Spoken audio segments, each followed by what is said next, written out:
Fortunately, Hank does not have a Boros charm. Oh, well, that's a big problem. Looks like he's playing a Riot Gear, 2 Assault Griffins, a Court Street Denizen, a Dutiful Thrall, a frontline medic in the deck for Hank. Huge card. If he could have landed that any of these games so far, they would have been over earlier. Looks like that's the Skin Brand Goblin, 2/1 with Bloodthirst, Blood Rush, Blood something. Well, I'm going to call it the wrong. Blood wrong Rush thing isn't on forever. black cards, unfortunately. So. A second copy of this card here, so becoming a little important. Double Intimidate. Shadow Alley Denizen. Here we go. Whenever another non-black creature enters the battlefield under your control, target creature gains Intimidate until end of turn.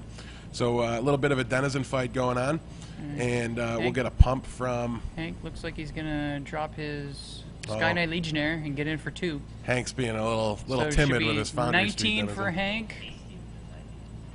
19 for Hank and 18 for Daniel. Looks like Daniel played land. What's he gonna drop here? What's he even got? Looks like a couple lands. Well, there's definitely a land in his hand. Yeah, so we have Dan at 18 and then 19 Dan's got that for Hank, slice correct? again. Yeah, I believe Hank's at 19, Dan's at 18. Dan just plays land and says, go Hank. Hank's gonna hit land drops right on time. There's Frontline Medic. All right.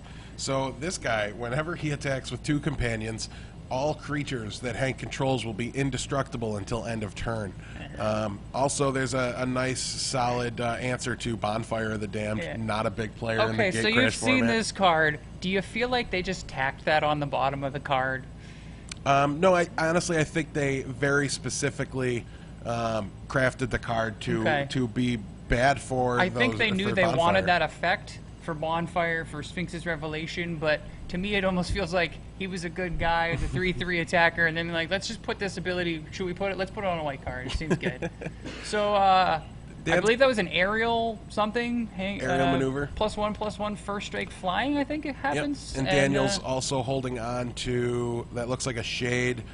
You talked about he has the slice, the Cipher, lose 3 life, and I knew the other card. That's what I started talking when I figured out what that third card was. Now it's escaping me. Now we got Halberdiers.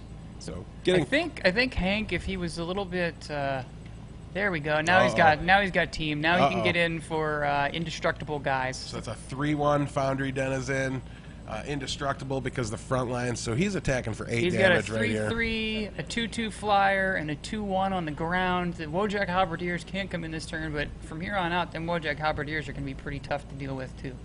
Really, in all honesty, I think the frontline medic's just going to I think the frontline medic's going to carry the game too. Unless there's some specific spot removal spell. Well, I don't know that he has them, but we'll before this becomes irrelevant here. Yeah, we haven't seen any removal in Dan's deck, so you can let us know what he's got. We are in game 2, correct? This is game 3. Game 3, okay. Dan, congratulations for opening your stomping ground. If you watch this and you still own it, you should find me on Facebook so you can trade it to me. Apparently Leland needs one too. I'm good, everybody. I got my set of stomping grounds. Well, everybody, if you're listening from your phones inside the store, which certainly has happened from time to time, make sure you can't take it from them until the event's over. So don't root against them either. That's just rude. Sam will take all your Obsidots, though. I'll take about 50 of that card. I could pick up. I could stand to own 3 more. Yeah, I wouldn't mind 20 of those cards. I think they're going to just be good. They're certainly not going to be bad. And not in this format. So much sorcery speed removal, being able to play around it with a control deck all day long. Mana's so easy, almost anybody can get to double black. We got protection from multicolor. That's going to save him quite a bit of damage from the Wojak Halberdiers every turn. But I don't know if that's going to be enough. And he's just going to... Dan's going to... Oh, Hank plays another Wojak Halberdiers. Has anybody got a Madcap? Oh, another flyer. Wow. So, just a couple things to commit to the board here. Just a little bit of attack power for Hank. So it looks like he's coming in with... Another 3-power Denizen there for the Foundry Street Denizen. Definitely doing some work for him. Wojak Halberdiers ×2, Sky Knight Legionnaires ×2, Frontline Medic, and Skin Brand Goblin. I think Hank swings out. He's got 2, 5, 6, 7, 8, 9, 10, 11, 12 power coming in. There's 2 blockers back. Daniel's Denizen's going to eat up the Halberdiers for as many turns as it attacks. Right. One of them, the protection from multicolor. But we see the battalion trigger, so that's 2 Legionnaires, 4 damage, 5, so 7, 10. So 10 more with an opponent at 11. He's going to take 6. 6 damage will go through. And Daniel's looking like he just pulled off the top and said, good game here. He scooped. He showed Hank a couple swamps. And these players are definitely a little more eager to provide some insight to their decks, to their opponents. Obviously, in Game 3, it's obviously a little more. Dan's just showing that he's getting... No, I guess he's playing. He just said, I scooped 2 in a row. He's going to bring back the Courtyard Denizen.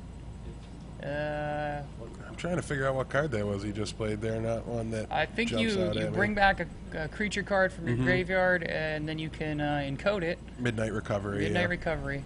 Hank top decks a land. Hank's just going to swing away here. There's no reason for him not to. Frontline Medic is going to do it.